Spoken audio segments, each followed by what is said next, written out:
একটি ছোট গ্রামের বাসিন্দা রহিম ছিলেন একজন গরিব কিন্তু পরিশ্রমী কৃষক। তার একটিমাত্র পুরনো জমি ছিল, যেটিতেই তিনি পরিবারের খাবার জোগাতেন।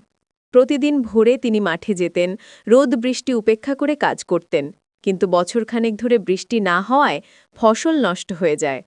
ঘরে খাবার নেই, ছেলেমেয়েরা ক্ষুধায় কাঁদে। তবু রহিম আশা হারাননি। একদিন তিনি গ্রাম থেকে অনেক দূরে গিয়ে নতুন জমি খুঁজতে থাকেন। সেখানে এক বৃদ্ধ মানুষ তাকে দেখে বলেন, মেহনত করলে আল্লাহ কখনো কাউকে নিরাশ করেন না। রহিম কথাগুলো মনে গেঁথে নেন। তিনি সেই জমিতে নিজের হাতে চাষ শুরু করেন, প্রতিদিন মাটি কুপিয়ে ঘাম ঝরিয়ে পরিশ্রম করেন। কিছুদিন পর সেখানে ছোট ছোট ধানের চারা গজাতে শুরু করে। মাস কয়েক পর সেই জমি ভরে ওঠে সোনালি ধানে। রহিমের মুখে ফিরে আসে হাসি, তার সন্তানরা আনন্দে দৌড়ায় মাঠে।